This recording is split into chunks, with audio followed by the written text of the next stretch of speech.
Okay, so I'm really excited about today's conversation. Today I have the privilege of speaking with Brad McCallum. For those of you who don't know Brad is a superstar agent from Calgary, Canada.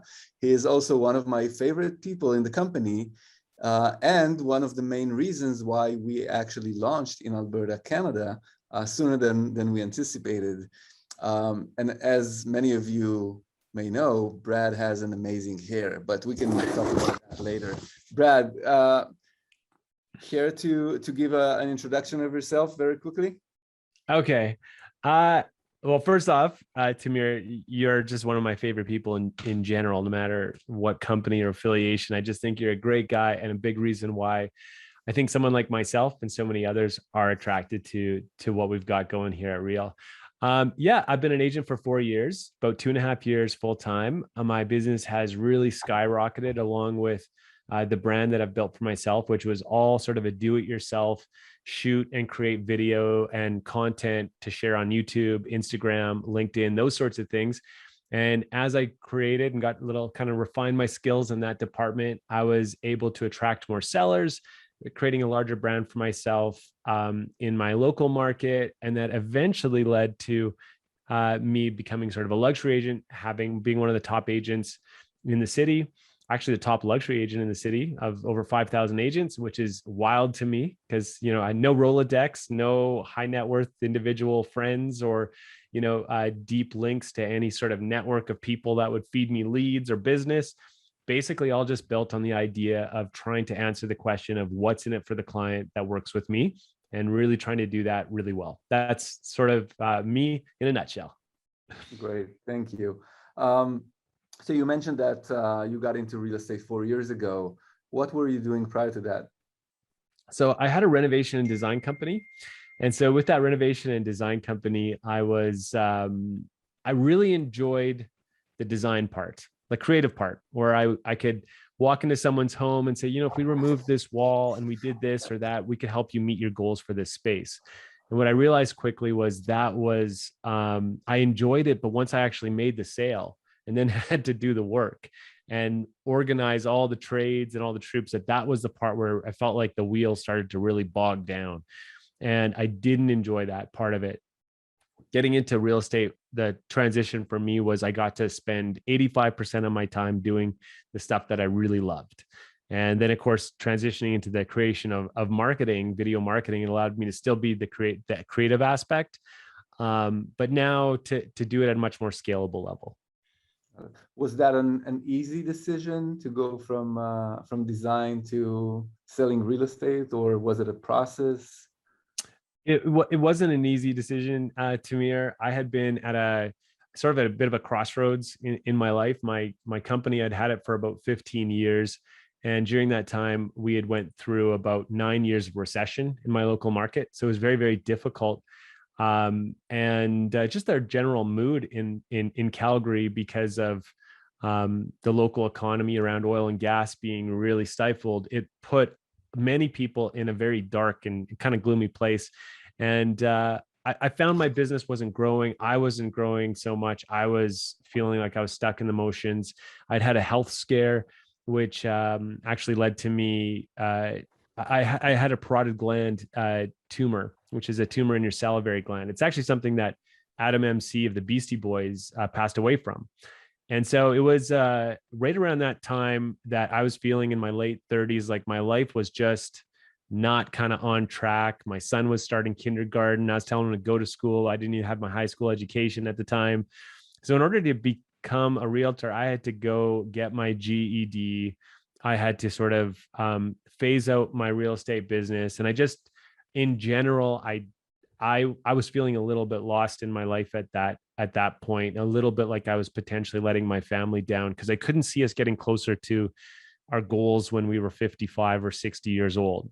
I felt like they just kept getting pushed off to the next initiative or when we sell the next big project or something, and we still weren't quite getting there. So it was challenging, but I think I took that absolute like desire, or not necessarily necessity, I should say, to succeed into real estate, where it was like I'm going to make this happen one way or another, but I have to find a way that doesn't feel like all these hours I'm going to put in are torture. And then as soon as I realized I could create content and video marketing and stuff that I found would build my personal brand and actually add value to the client, that was the unlock for me. It was like, then I heard someone say this the other day. You can work really, really hard and a lot of hours as long as what you're doing fills your cup. If it fills your cup, it's not work, right? You can do it. You can come back and do it every day. If you're really passionate about that. I found that passion in my own business. And now, like with Real, what I'm seeing in Canada, how it's blowing up, the agents that we're attracting, the quality of the people, and even understanding the stories of the people who are coming on and why they're coming on. It makes me want to give my very best to those people to ensure that it was the right decision for them. So it's a lot of work at getting a new brokerage like this off the ground. But it's something I'm really passionate about. Great. You mentioned two things that I wanted to touch on. One, family, of course. And, I follow you on social media. I feel as if I know your family without even meeting. But how involved is your family in your business? As involved as they will allow themselves to be. I realized very early on in my business, when I pretended to be something I wasn't, when I pretended to be what I thought a successful real estate agent was, I often wasn't successful, because then at some point the people would have to meet me and be like, hey, that's not the same guy. Right. Mm-hmm. So what I was able to do really early on, I started to realize people responded to my bad jokes, to me and my wife, touring around homes and joking with each other. They responded to content with me and my family in it.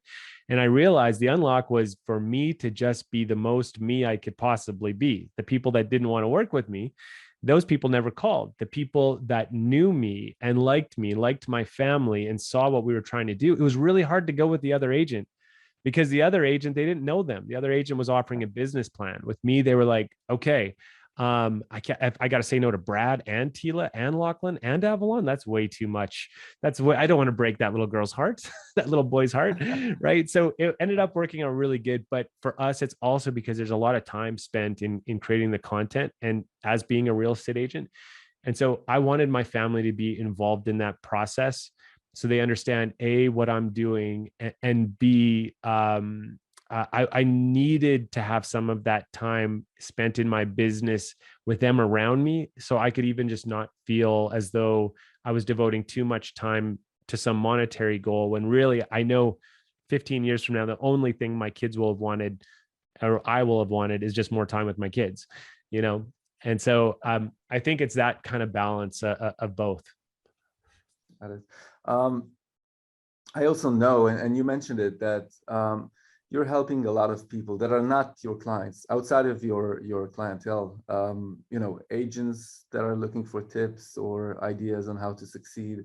And sometimes I find myself asking, how does Brad have so much time on his hands to be able to both have a very successful career as an agent and at the same time help so many other agents with their questions and their struggles and with tips? So how do you manage all that? I wouldn't say I manage it as well as I could. I would say I have some part of my personality is, first off, it's just such a privilege to be able to do what we do. Right. So when someone calls and actually has a need, it's a very, very, it's a privilege to be able to help them. And the longer I've been in the industry, the more I've realized that that the agent that a client chooses can be the difference, especially in a market like mine, where the home were to sell for $10,000 more because it was marketed well, represented well, negotiated well, all of that. That could be the difference between that family being able to pay out their mortgage and rebuild their life. Or it could be the difference between them not being able to pay out their mortgage, moving to a rent under debt, and facing challenges. And I can tell you, even just, I've been married 20 years. The only time my wife and I argued or were under stress in our marriage were times where money was unsure. And I never wanted the agent or the representation to be a part of that. So when I have an opportunity to help someone, it is just like, it's such a privilege. And I'm so passionate about what I've done for my business and how it's helped me, that when other agents have reached out, I knew that it took me thousands of hours of YouTube videos to figure out, if I can cut through that and save them a bunch of hours and just kind of be the, like, they, most of the time they already know the answer. If I can just respond to it and just give them that extra affirmation, it's great. I think I find the time for it because I'm excited about, I'm excited that anyone cares what I think, to be quite honest with you, just that I can have some sort of impact. 5 years ago, I never thought I would have any impact on any sort of industry or business or anything other than that. And now it's exciting to be a part of something, hopefully bigger than anything that I would personally do on my own. Did you ever think about turning that into a business by itself, becoming a coach, or, selling some sort of a service that will help agents just, succeed in creating video marketing? Yeah, I had thought about it. I'm really kind of 50-50 on the whole coach guru thing. There's just so many coaches and gurus out there telling agents what to do, that they know everything about how that agent can succeed. And oftentimes you find out that the person doesn't sell much real estate, or hasn't done that, hasn't walked in their shoes, or has some other advantage that is, unbeknownst to the student or the attendee at that conference. And so for me, I don't like to deal in absolutes.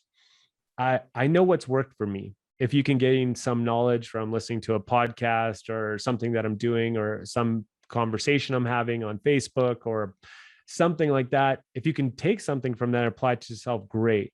But for me to tell another agent what they need to do to be successful in their business is really talking a lot more about correlation than causation. And I don't like dealing in absolutes. And I think to be a coach, I'd have to successfully tell agents that this is the one thing you must do in Q4 if you want to set yourself up. And it's too much. It's too much. There is no lack of knowledge available on the internet anymore. No agent is not succeeding because of a lack of knowledge or tutorials available at their fingertips for free. Yeah. So it sounds like you're not really 50-50. It sounds like you're determined not to do that. You know what? I am working on I'm passionate about creating content, the stuff that I actually know moves the needle. So there's a lot of agents that will tell you what you can do, how you can optimize your YouTube banner or your Instagram account or your bio or that stuff. Not many people talk about how to actually create the content, what gear, the settings, all this stuff, and how to actually tell stories in your videos, how to leverage that content. I am working, and I have been working. I worked on it last winter. I'll likely work again this year on a course for that aspect of it. But once again, it is, I'll probably do terrible at it because it's just I'll undersell it. It'll be like, hey, this is what I did. And people will either like it or, but I won't go and tell them this is the course that will get you, $1 million in GCI in 2022. It'll be like more like, hey, if you're looking to add this level of marketing into it, this is a how-to, whether it's teaching it yourself in layman's terms for an agent, or you're looking at that, you're at that level, you're a team wanting to hire on a videographer, but you need that videographer to be educated and understand what to do. So there's that kind of content. And in fact, some of this branding and that stuff that I enjoy so much is stuff that I hope to do in the Real Academy and share with the agent body of Real. Yeah, and so many agents will benefit from that, and that is great. Let's talk about video for another minute. I know you're very humble, but we have to admit that you are now considered one of the best video marketers in our industry. And I'm intrigued as to what attracted you to video content to begin with. How did you start? Yeah, absolutely. So I was about 6 months as an agent. I had my dad had encouraged me to get my real estate license, and he was flipping a house. And so it was getting close to the end of construction. And I noticed he stopped giving me updates on the property. And I called up, I said, what's going on? When are we going to get this listed? When do you want me in there? And I could see that he was shifting away to maybe not using me as the agent.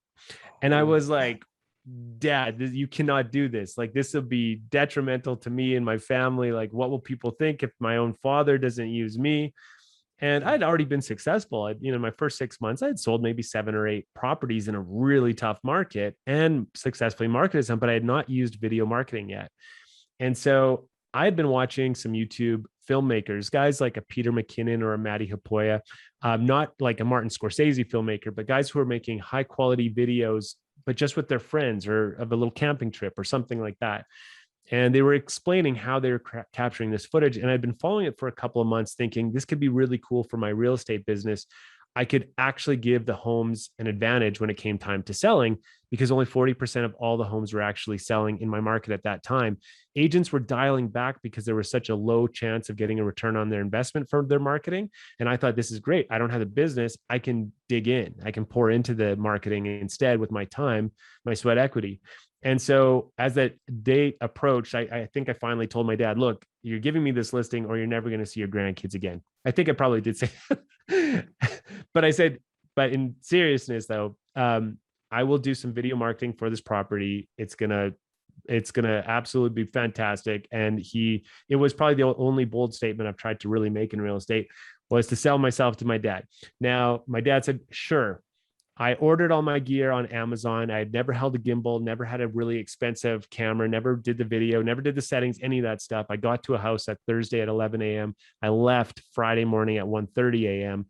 I had watched about 25 videos on, or maybe 30 YouTube tutorials on how to set up the gimbal as I was unpacking it. Okay, how do I set the camera up? How do I get the cool slow-mo shots? How do I get the movement, the music?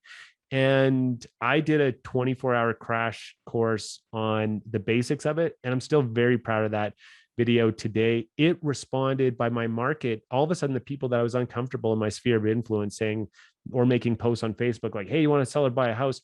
Those people were reaching out to me and saying, hey, I saw that video you did. My sister's thinking of selling your house. Do you do videos on all those properties? Do you think it makes a difference? And at the beginning, I thought it should make a difference. I didn't have any data to suggest that. And then over time, we realized it had a much longer tail than just helping sell the house or representing the house really well.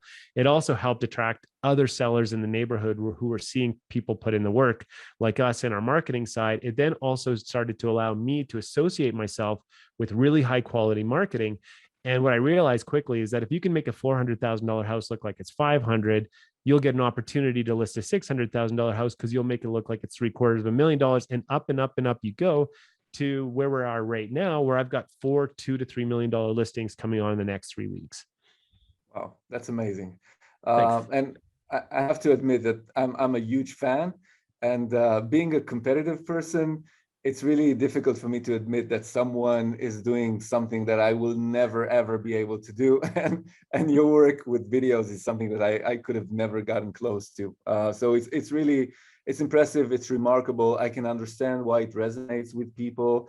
And it's just attractive, it's addictive even. Mm-hmm. So it's that good. What are the secrets to creating interesting and engaging videos? Is there any recipe, or is it just in your head?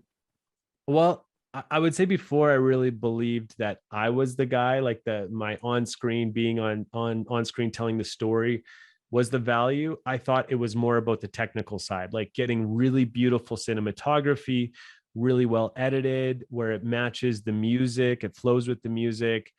All of that was captivating and interesting and cool, but a video without a human being doesn't actually engage with. And I could tell this because I would look at the analytics and I'd see that in videos where there was no human being voice or on screen for a period of 7 to 8 seconds, the audience drop off was huge. People would just disengage.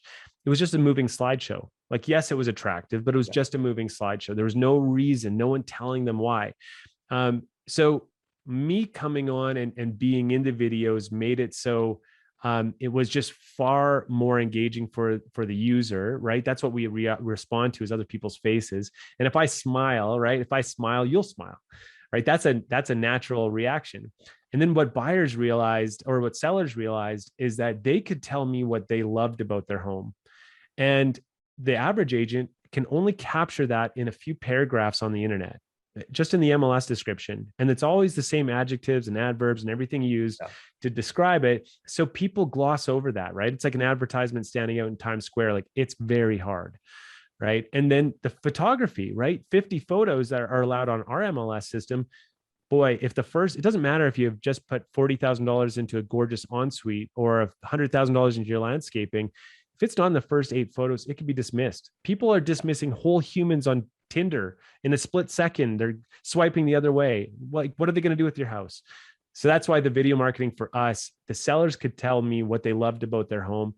I could tell a story about it and I could bypass the buyer's agent. So the actual buyer would hear exactly, who'd actually hear me selling the house to them, telling the story about why it was important, what was so great about that house. I could talk about that. And because I could engage them through the video, it would allow those people, my seller's message, to get out, which also created a far better experience for me and the seller, because they knew that I understood and could communicate the value of their home. If you try and look into the future, what role do you see video marketing playing, in 5 years, 10 years, 20 years, at least in our industry? Well, I think there will be a consolidation amongst agents. I think kind of going forward, we see consolidation in many industries, where those who adapt to technology and change in the way and the different platforms win, and others will lose, and it will be disproportionate. And I think it'll be disproportionate to those who've built strong personal brands. Hence, one of the reasons why I came to Real in the first place was I wanted a platform to build a business on. And so I kind of view Real as an iOS that I operate my real estate business on top of.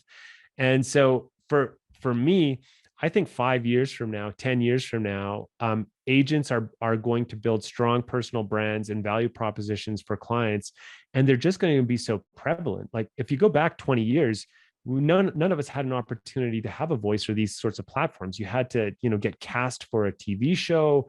You had to get a good airing time on that network. You had to get picked up, like a whole bunch of different things. Now we can cast ourselves. We can fill that role in our communities. We can take that spot as the expert, the mayor, the listing agent.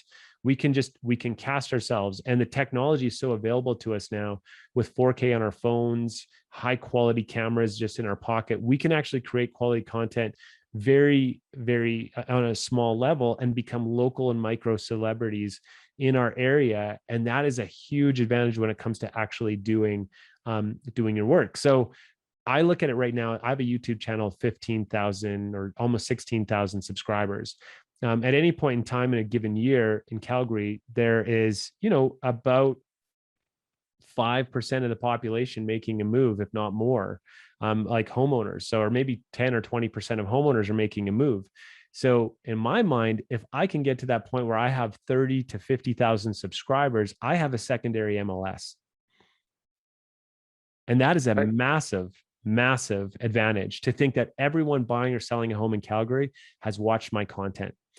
It's massive. And as you build a channel like that, what that actually looks like is, for every minute that you're alive in a 24-hour day, 7 days a week, 365 days a year, for every minute, there's likely going to be at that stage 30 to 40 minutes of my content watched and consumed. Currently, I'm at about 12 to 14 minutes for every minute. That is a wild number. That's my prospecting. That's my cold calling. That's my door knocking. But instead of me doing that to them, they're doing that to me. They're pressing play. So they're opting in. Yeah. That's amazing. Let's move to the next topic. So we've known each other for quite some time. And as I said at the beginning of the conversation, you're one of the main reasons why we decided to launch in Calgary or in Alberta. It wasn't on our radar, but we got to know you, and we just couldn't pass on the opportunity of building something together. And we're so happy that we opted to kind of put in the resources and launch Canada.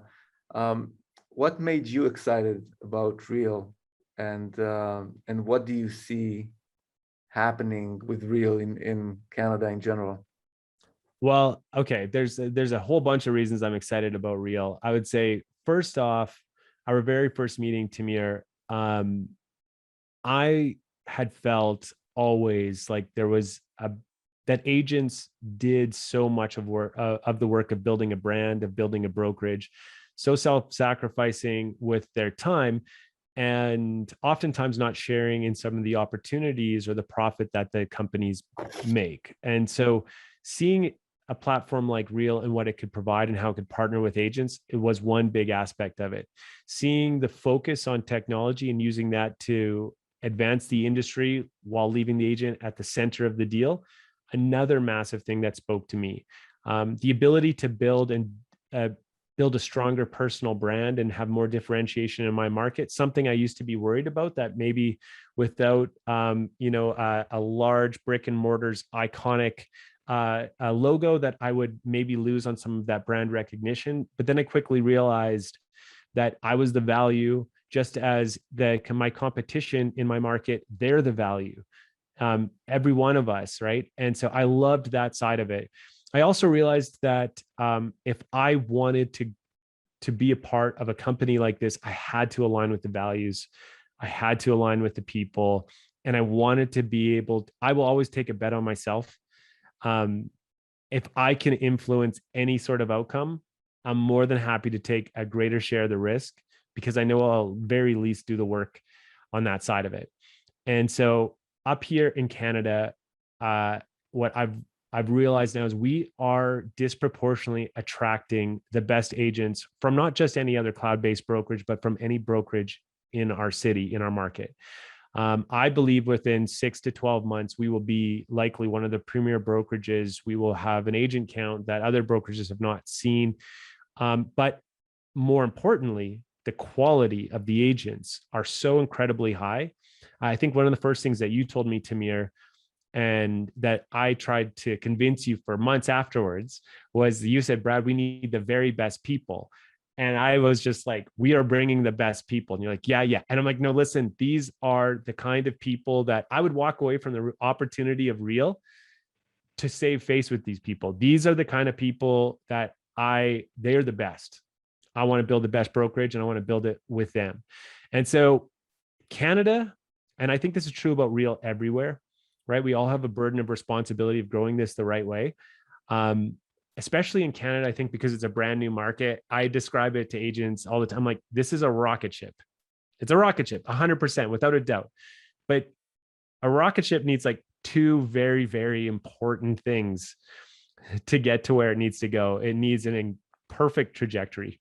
If you want to break into the atmosphere, you have to do it the right way. You have to go at the right angle. You have to have the right approach. And the second thing is you need a lot of fuel to get it off the ground. And that fuel part, the part of building a community of agents, a collaboration of that, to show really that what we are is not a 2.0 version of some cloud-based model. We are our own brand, our own vision, our own direction, our own value proposition. That requires a lot of legwork, a lot of groundwork.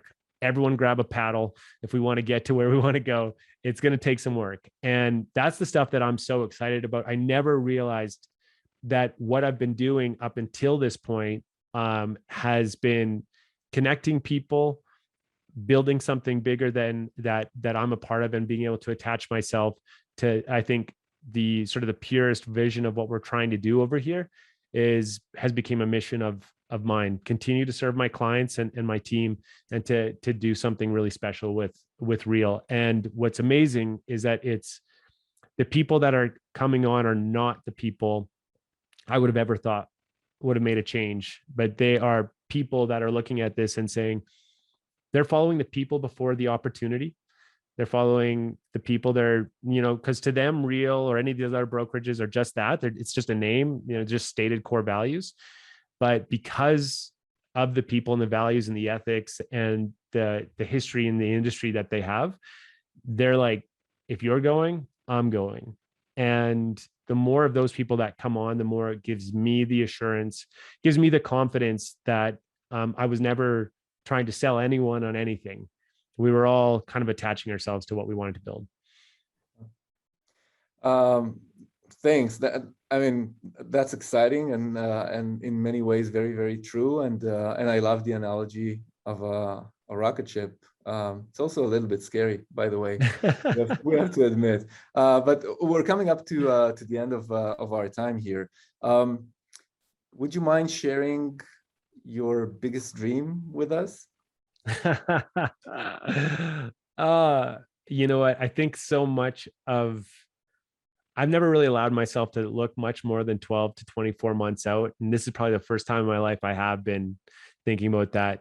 But so much of it involves a balance of spending. I just want great experiences with my family. That's it. Memorable experiences with my wife and kids. That involves travel. That involves quantity of time, not just quality, but quantity. Yeah. And yeah, and so I look at Real as an opportunity for me to do that, and have some of those, have a little bit, get a little bit closer to what that looks like, without just being focused on high sales and being a top producer and all that other stuff, and then getting to the end of life and figuring out that money wasn't the answer in the end, anyways, right? Yeah, that's a very simple and an amazing and very worthy dream, and hopefully it'll come true sooner rather than later. I think so. Brad, thank you very much for your time. Keep up the amazing work, and let's continue and build together.